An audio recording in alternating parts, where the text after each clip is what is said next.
Hi there, my name is Caitlin Bandy and this is my channel Bandy's Books, and today Luna and I are here to do something really difficult, and that is to talk to you about my 23 least favorite reads in 2023. If you happen to see last night's video, then you've already seen my 23 favorite fiction reads of 2023, and next week I'm gonna have a list of my favorite nonfiction reads coming out as well, although there aren't quite 23 of those. Now, before I get into this list, I just wanna say that I am not trying to insult authors or books. I don't want to tear anyone down. And if you happen to love one of the books on this list, that's totally okay. Not every single book is for every single person. These are just the books that did not work for me personally. So please don't be upset if I didn't love a book that you feel very strongly about. So with that being said, let's go ahead and jump into the list. Number 23 was House of Cotton by Monica Brashears. This is a book that honestly I expected to love. The description sounds fantastic. We have a woman who is down on her luck and struggling to make ends meet, and then she's offered a very strange job. She's essentially going to be a model for a funeral home, and she's going to dress up like the deceased person at whichever funeral and give the family members a chance for closure and some comfort. This sounds like such a cool concept for a plot, except it goes really far off the rails. There's a lot of really cringy content in it, and while there are some really important themes in the book, I just feel like they never really get fully explored. There was a lot of promise in this one, but it just didn't quite deliver. I was really unfortunately disappointed with this one. Number 22 is The Golden Spoon by Jessa Maxwell. This is a cozy mystery that is kind of based off the Great British Baking Show. It just didn't quite work for me. It was a little bit too cliche. It was weird because it was set in the United States, but all I could think about was England because of the Great British Baking Show. It just wasn't a book that worked for me. I wanted to love it. I love the idea of a baking competition and a murder mystery in the middle of it. I do enjoy the occasional cozy mystery, although it's not like my favorite genre in the world. This one seemed like it would be a good kind of a read to take my mind off of things, but I had a really hard time with it. I slogged through it and it just felt weird overall, so it was a big disappointment for me. Number 21 was a book I read in December, and I already feel like I can predict some of the comments from this, but it's I'm Thinking of Ending Things by Iain Reid. I really disliked this book. I know that this book is hailed as masterful literary fiction, but I saw where this was going from literally like the second chapter in the book. I found it really predictable, and the surprise twist is one that I've actually seen in several books over, and maybe this book was written before those other books and maybe this book inspired it, but I happened to read this book later than those other books, and so for me it just felt like a pretty predictable plot. The writing was okay and it was somewhat interesting in parts, but there was a lot of cringe and not a lot of payoff. Number 20 was The Patron Saint of Pregnant Girls by Ursula Heggie. This is a book that a lot of people were like, oh, I love that author, but I've never read this book. And now I know why. This book was boring. Honestly, I read this book in December and I can hardly remember very many of the details of it because I was so bored. I probably should have DNF'd this for boredom, but I was curious if it was gonna ever get better. Number 19 was Ill Will by Dan Chaon. This has a really interesting summary. It describes it as being about two brothers, and one brother is in prison because of the testimony of the other brother, and it's implied that that testimony is false.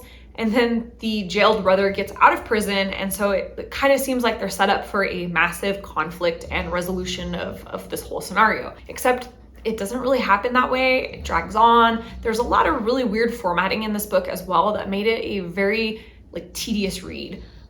There are in particular sections that read in columns. So you have an entire page in a book, and then you have to read one column, flip the page, read the same column, then flip back, read the next column, then flip again.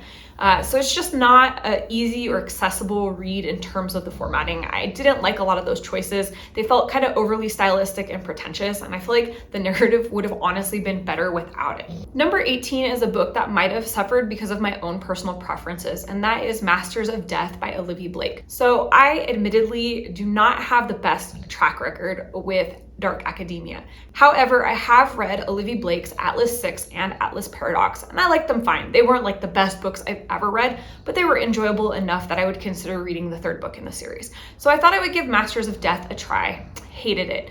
I felt like I wanted to pull my own teeth out for some excitement. It was dry, it was dull, it just wasn't my cup of tea, and I think this has just kind of solidified for me. This genre is not really for me, and I think I'm gonna stop trying to read and enjoy dark academia. Number 17 is a book that honestly breaks my heart to have to name here, and that's Family Lore by Elizabeth Acevedo. I really enjoy Acevedo's writing typically. I think she is a fantastic author, and I would highly recommend all 3 of her previous books. This one, however, just had a lot of promise, but not a lot of execution. We have a group of sisters that all have different magical abilities. One of them can predict the future or the events that are to come. Another one has a magical vajayjay. Like, there is just a lot going on in this book. And we have this like ominous scenario that might possibly occur that kind of never gets delivered. And then there's a lot of really uncomfortable sexual content in this book. I am not a prude. I am not somebody that like blushes when I read smut or sex scenes. You know, I don't even really blink an eye about that stuff normally, but there's one scene in particular in this book that I read and just almost put it down. It bothered me that much. And I really didn't get the point of it either. I'm also really pro women's sexuality, and I love that this one character has a great relationship with her sexuality, but I just didn't really feel like her power or that relationship with her sexuality had much bearing on the actual plot of the story. It felt kind of jammed into a narrative where it didn't really fit. Number 16 is 13 Reasons Why by J. Asher. This is a thriller, and we have a young man who has received a mysterious set of tapes that are basically narrating why a girl in his class unalived herself. It's an interesting concept, and it was kind of okay for the first tape or 2, but after a while it sort of felt like it was glorifying unaliving oneself, and I didn't really love that. I think that this is a pretty serious topic, and this turned it into kind of a generic thriller piece, and I didn't care for it. You know, it was interesting enough to a certain extent, but it just left me really unsettled and not enjoying some of the messaging that came across with it. Number 15 is Women Are the Fiercest Creatures by Andrea Dunlop. This is another book I wanted to love and then ended up really disliking. We have a group of incredible women that are doing a lot of amazing things, and they're all fighting over this one loser of a man. It was the most infuriating thing ever. And then the story itself wasn't really that good of a story. I felt like, you know, there was a lot more that could have been put into this book, a lot more that I wanted to happen. There was some very, very bare bones for something that was promising, but there was just no meat at all. Number 14 is The Center by Ayesha, Manazir, Siddiqi. This is another book that I felt was really promising, one that I wanted to love, and it just kind of failed to deliver for me. I found the plot of the story to be a bit predictable. The big reveal wasn't that exciting. And there is a relationship between 2 of the main characters that to me seems highly unrealistic. And I think the reactions to the big reveals in this by our main character are also completely unrealistic. I just didn't relate to anyone in the book. It was a book that never quite found its legs for me. Number 13 is a book where I think I'm in the minority, and that's This Other Eden by Paul Harding. I know that this book has been nominated for the Booker and been receiving rave reviews from everybody who's anybody in the book world. I get it. I personally did not enjoy this book at all. There was a huge slog about apples in the beginning that, you know, was just completely unnecessary. Like, it could have been cut down to a paragraph or 2 and been much more effective. And then this book was just dry and dull, and I could never really get into it. I slogged through it, but it wasn't a memorable one for me. It's a shame because the actual subject matter of this book is super interesting. I just didn't really love the writing style of this book. Number 12 is The Exhibitionist by Charlotte Mendelson. This is a book full of unlikable protagonists, and there is value in having unlikable protagonists. The problem is you can be unlikable but still be relatable or understandable, and there was nobody that was relatable or understandable in this book at all. I hated every single character. I hated reading them. I hated being involved with them. I hated the story around them. It was just such an unpleasant reading experience. I didn't really see any great messaging. I just didn't really feel like there was any value in this miserable reading experience. Number 11 was The Cherished by Patricia Sarafian Ward. This was a book that I wanted to DNF, but I had an ARC of, and so I didn't DNF it. But this book, even though it has a couple interesting and creative ideas in it, was mired down by the author's super antiquated beliefs. I really didn't enjoy this, and there was many times where I felt that the author's voice was breaking through the storyline to like make a point about her feelings on a specific subject. Number 10 was The Gifts by Liz Hyder. This was a book that sounded really interesting. It's set in the Victorian era. We have women that are being kidnapped, and then other women are miraculously sprouting angel wings. And I went into it really excited. The problem is that there is a scene of graphic animal cruelty, and I get it, it's like medical experimentation, but it kind of comes out of nowhere, so you're blindsided with that. And then the whole thing about the women sprouting angel wings never gets really explained or discussed in any substantial way. There are some cool historical fiction elements, but this was just not a cohesive story for me. It was kind of all over the place. I wanted a lot more of what was happening to the women and a lot less of the creepy guy and the animal experimentation. Number 9 was The Diver's Game by Jessie Ball. This is a book that I also read in December, and this is a dystopian literary fiction. It's something that I feel like I should love because I do love dystopian fiction. I also really love literary fiction, but for some reason this didn't work. So I've since learned that this particular author has a very sparse writing style, and I think that that was part of my problem with this book, is that we have an interesting concept for a world structure, but we never get any explanation of why the world is the way it is. And then halfway through the narrative, the story just takes a complete left turn, goes in a completely different direction, and never really loops back to the original part of the story. I just found it confusing. Again, maybe this is a book that's just too intellectual for me. I possibly have missed something. Number 8 is Secluded Cabin Sleep 6 by Lisa Unger. This was a thriller that I picked up at the beginning of the year before I decided to be a little bit more choosy about thrillers, and this one was a mess. This had everything that I hate in thrillers. Extraordinary twists that are completely unbelievable and not at all plausible. It just is twisty for the sake of like keeping you in the dark, I guess. You get a whole set of clues and then you start looking for logical options based on those clues, except it's something way over here. I mean, this author honestly might as well have just been like, surprise, aliens came down from Mars and did it, because it's like that. Number 7 is How to Be Eaten by Maria Adelmann. This is another book that I really felt like I was gonna enjoy. We have 5 different women from fairy tales or mythological stories, and they are in a basement in New York City in a support group, and they're all discussing like the terrible things that happened to them in their fairy tales. Sounds like a great concept, except it was so boring and the characters were so unlikable and unrelatable. I think out of the 5 main characters, there was like 2 that I liked. And then this had a very bizarre twist at the end that like just made the whole thing really bad, and it was so unnecessary. I feel like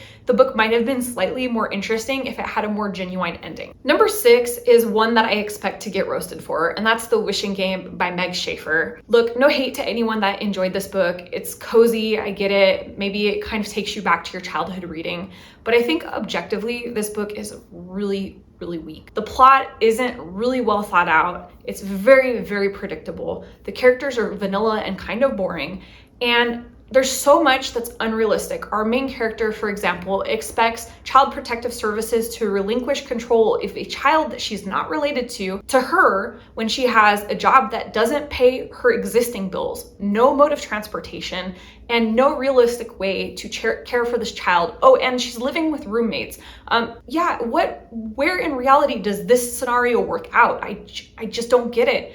You know, she's just so detached from reality. And then there's a really creepy relationship in it. And I know there's gonna be people that defend the relationship, but if you think about it objectively, when this girl met this man, originally she was like 13 and he was in his 20s. So there's just this creepy element I can't get past with that. I also felt that there was some innuendos that were kind of jammed into the middle of the story to try to make it feel a bit more adult, and it just overall didn't work for me.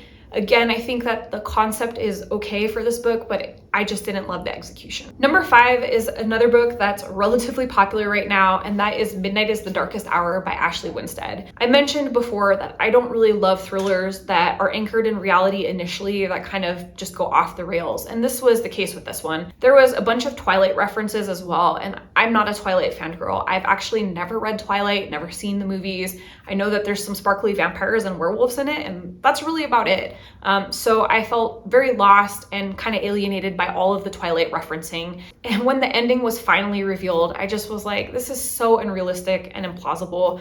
I couldn't recommend this. I don't know who I would recommend this to. Number 4 was The Temps by Andrea DeYoung. This was a dystopian fiction where a gas cloud basically wipes out the majority of humanity. And we are focused in on a skyscraper where a bunch of temporary employees have survived, and they create a whole new little society within this building. Initially, it was interesting. I thought that the first, maybe half of the book, went pretty well. We're seeing people creating hierarchies and, creating rules for how society is going to function and basically picking up different jobs to make things work. But the ending of this was infuriating. Basically, it was a complete cop-out. It was like, I don't know how to wrap this narrative up, so I'm just gonna fade to black in the most infuriating way possible. Had this been handled a little bit better, it could have been a very sharp critique on society and corruption and how, you know, people tend to be idealistic until they're in positions of power. And unfortunately, the ending of this just destroyed all of that. Number 3 was Dykette by Jenny Fran Davis. And this was a book that I seriously expected to love. Unfortunately, this book for me was a really hard read.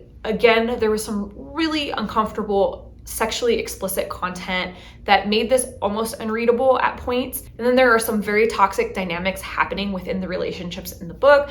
All of the characters are pretty unlikable. And this just was such a painful slog to get through for me. Yeah, maybe the most painful read of the year. Number 2 was Trust Exercises by Suzanne Choi. And this is a book where it's an experimental fiction. So, you know, it's a hit and miss kind of a thing. Anytime you go into something experimental, you're guaranteed to either love it or hate it. And this was a case where it just didn't work out for me. We have a book about a bunch of drama students and they kind of hero worship their teacher and they're going through all of these drama exercises and it's about all the stuff that's happening at school, relationship dynamics, parties, all this stuff. And then in the very last little bit of the book, we get to the experimental part. And the concept for the experimental portion is cool. I admire what the author thought of and tried to do. The problem is that you have to get through 3/4 of a book of reading horrifically unlikable and unrelatable characters that are just whining constantly. It is so painful. And so that little bit of payoff doesn't make the whole rest of the book worth it. For me, if I hadn't been determined to get to the point where the experimental stuff takes place and kind of see the big reveal, I would have probably DNF'd it after about 30 pages. And this also felt like one of the longest books I've ever read. And I think it was only like 220 pages or something like that. This was a tough one. Again, I admire the attempt at doing something different, but it was kind of a miss for me. And my least favorite book of the year was The Fury by Alex Michaelides. I hate to say that this was my least favorite, but I have to be honest. I have given Alex Michaelides 3 different tries. I've read The Silent Patient, which was okay. I read The Maidens, which was not as okay as The Silent Patient, but not quite as bad as The Fury. And now I've read The Fury, and this was really bad. This was one of those books where the same thing, everything is all over the place. There's these wild twists that, you know, are so implausible that it's unrealistic, but the book is still somehow set in reality. And my brain just doesn't function that way. Like I just can't believe that a book is set in reality and then completely suspend disbelief when something entirely unlikely happens, you know, just for the sake of being shocking. I also felt like I've seen parts of this plot before and I saw them done better in other books. I think this seemed like just took a bunch of elements from a bunch of different thrillers and kind of cobbled them all together. Unfortunately, this was a big miss for me, and I think this is going to be the last time that I ever read an Alex Michaelides book. His writing is clearly just not my cup of tea. So that is the end of my 23 least favorite reads in 2023. I hope that you enjoyed this video. Whether you loved or hated these books as well, it's all good. You know, we all have different opinions and there's room for everybody in BookTube. So that being said, if you did like the video, hit the thumbs up, comment down below, and let me know how you felt about this list. Were there any books on this list that you hated as well? Tell me why. Or were there books on this list that you were surprised about, that you loved? You know, let me know about that as well. Tell me all the things. Let me know what your least favorite read of 2023 was as well.